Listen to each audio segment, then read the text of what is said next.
Hello, fellow marketers and business owners. Welcome to another new video series in our Black and Blue Marketers podcast. So this week, this video series, you're going to be discussing on what is a brand and how to create a brand, and not only that, how to create a brand properly, and not only that, how to create a brand that sticks in the mind of your consumers.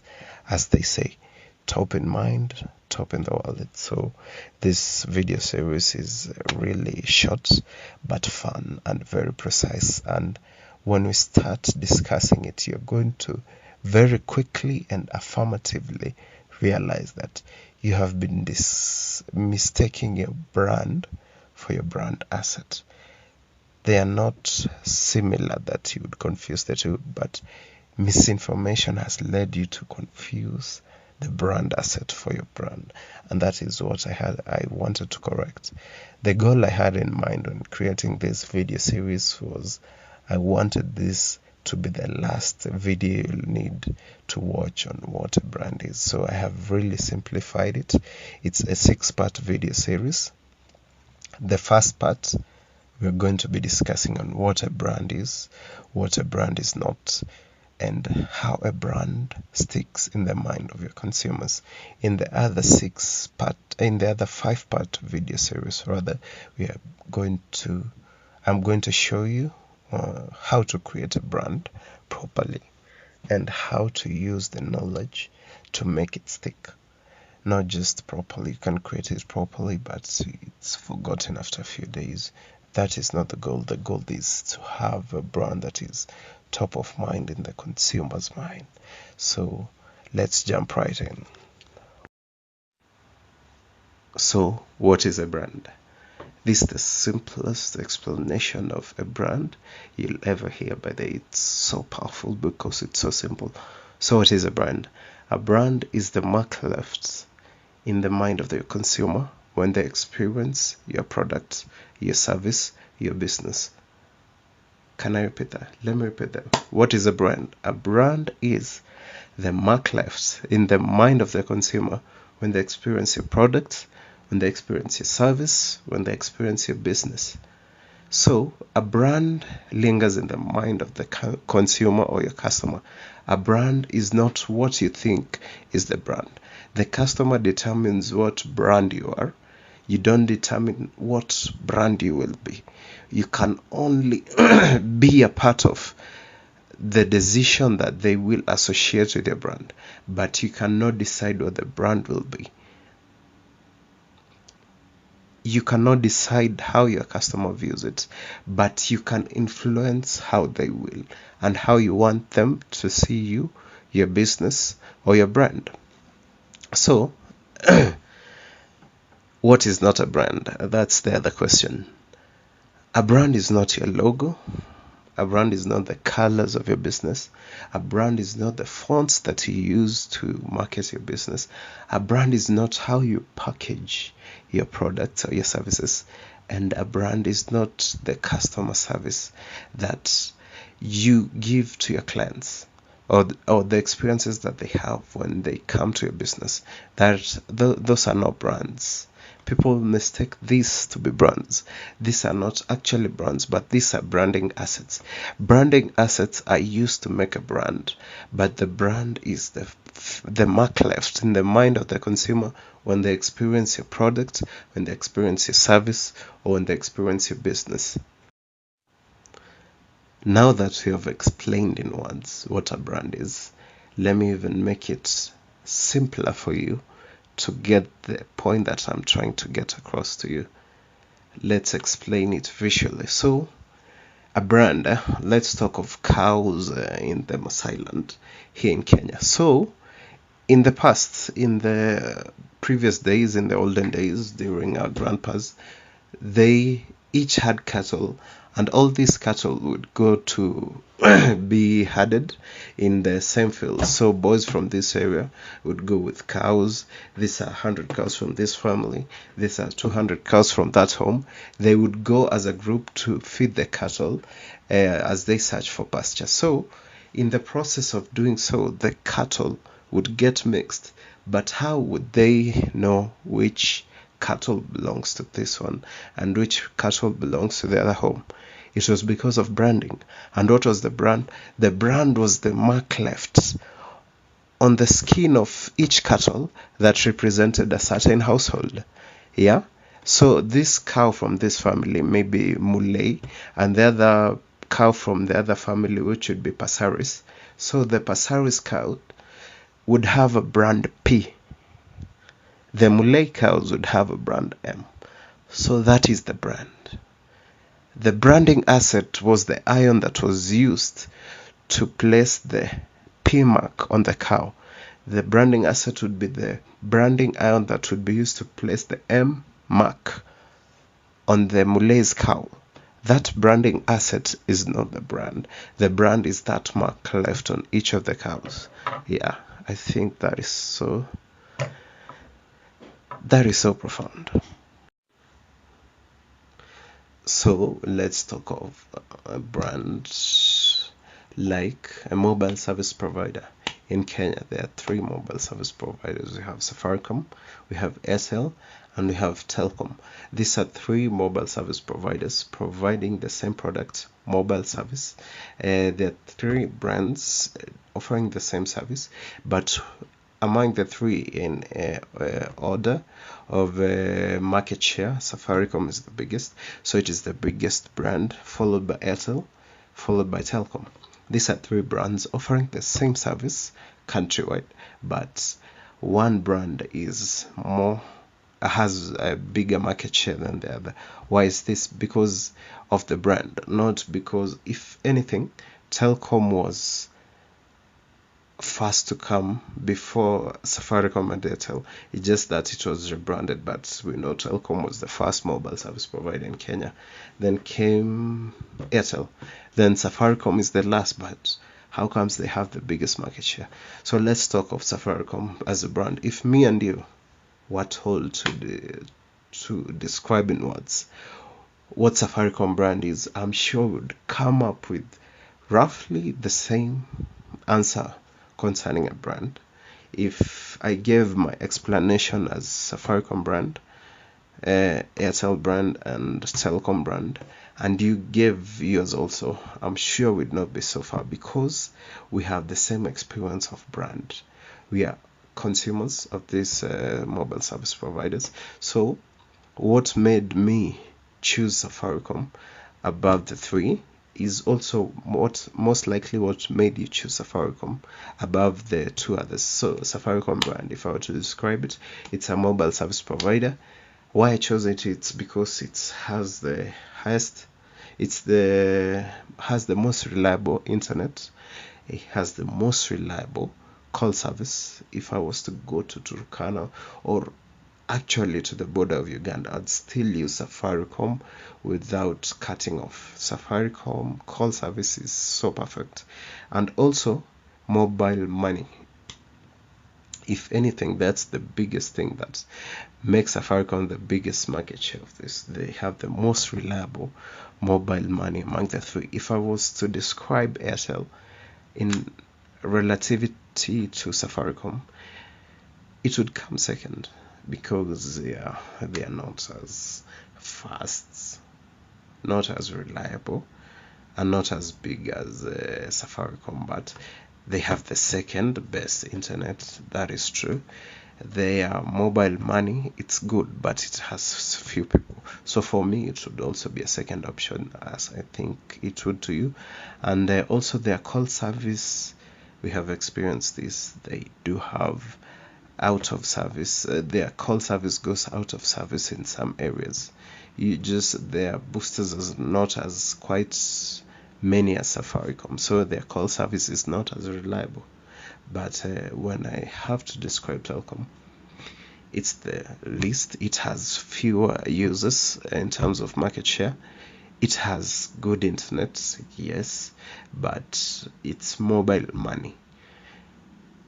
It's good, but the fact that it has few users is a chance that is a risk that I'm not willing to take, and so are you. So we can see this brand we have the same brand in mind. Safaricom, Airtel, and Celcom, they linger in our minds as brands.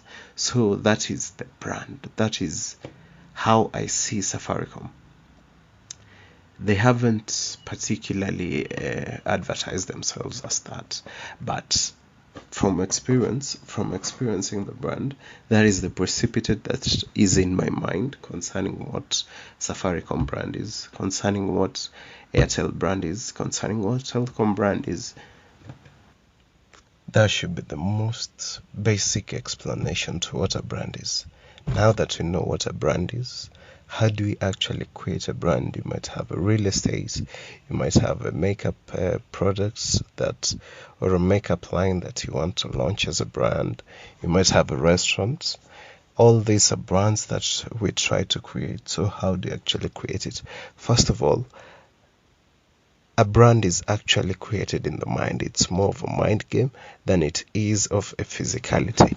So how you create brands should be very relatable and should be very specific to the mind, because as I said, a brand is the mark left where in the mind of the consumer, and it should be relatable to your business, to your product, or to your service. That is how you create a brand. Brands are created when you are able to create positive, powerful memories and associations that can be related to your product, to your service, or to your business, or a person if you are a content creator.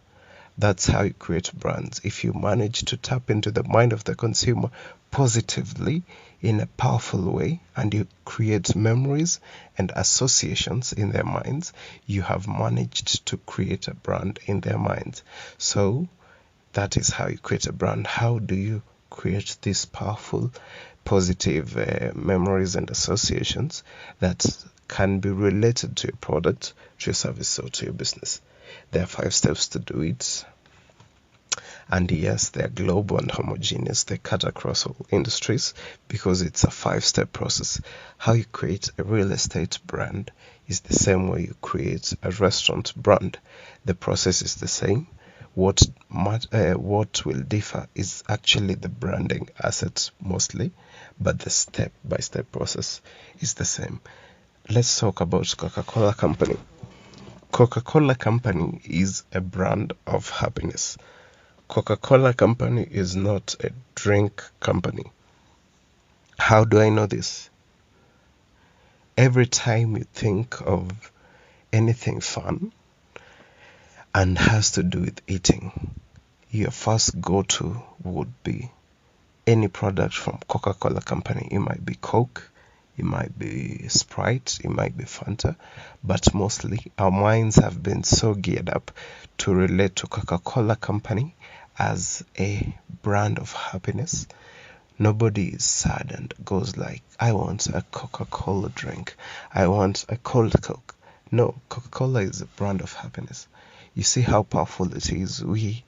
It doesn't matter the date. It might be Christmas, it might be Easter's, it might be New Year's Eve, but anytime there's happiness involved, we always go to Coca-Cola products to search for that brand. It's not the drink that you're searching for, because if it was a drinks thing, water would be the best thing. Cold water is readily available to us anytime, but to spice up the fun, we know that a Coca-Cola product must be involved.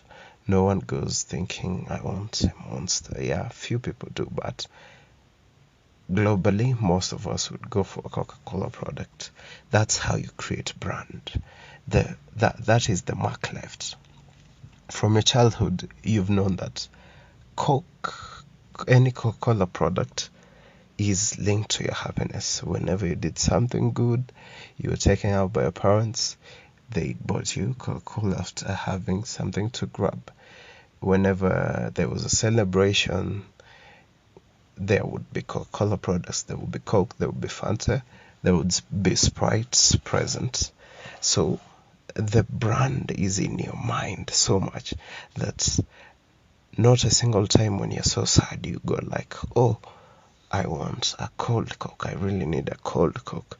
I really feel sad. I just want to have one cold Coke and my sadness will go away. No, the brand is happiness. So your mind has linked itself to know that anything that is Coke related, Coca-Cola related, has to bring you happiness. So you see the mark that I'm talking about in the mind. That is a powerful memory and association that you have regarding Coca-Cola products. That is the brand. So how do you create the brand? You create it when you are able to tap into the mind and create powerful, positive. It has to be positive, powerful memories and associations. So how do you create the positive, powerful memories and associations? So the memory and associations related to your product, service, and business, they have to be positive. Unless you're an assassin, you wouldn't want positive memories and associations related to your businesses. Otherwise, we wouldn't consider you to be a serious assassin. But if you're in the normal business, like I am, the positive aspect has to be in it for the memory and association to have a good brand in the mind of the consumer. So let's talk about brand assets. Now, the brand asset is what most of you confuse your brand to be. You think that what is used to create the brand is what the brand is. The brand assets are your logos. The brand assets are the colors you use. They are the fonts that are in your logo and in a branding message. They are the experiences. This is mostly customer based experiences, customer service. They are the branding message that you display for your customers. These are branding assets. None of this is the brand. The brand is the mark left. Please get me right. The mark left is the brand.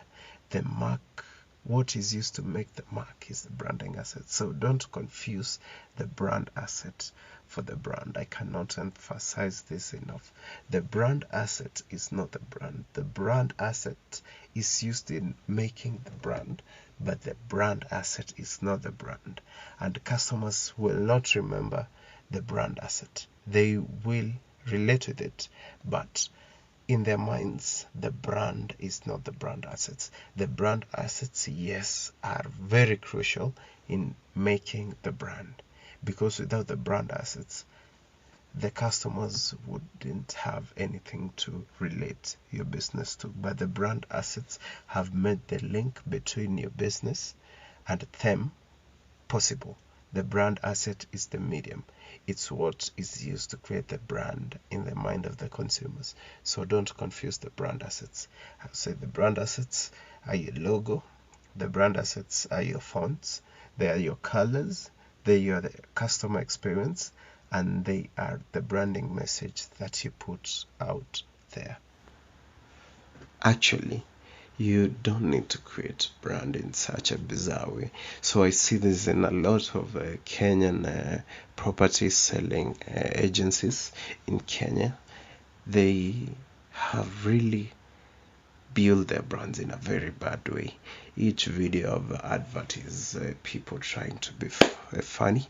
Yes, in the 5-part series you will notice that fun is part of creating a brand, but forced fun is not. It's not the way to go. I see this in a lot of property selling agencies in Kenya, whereby they all have a queer way of doing their branding. How do you it's so bad. Don't do that. That is definitely not how to build a brand.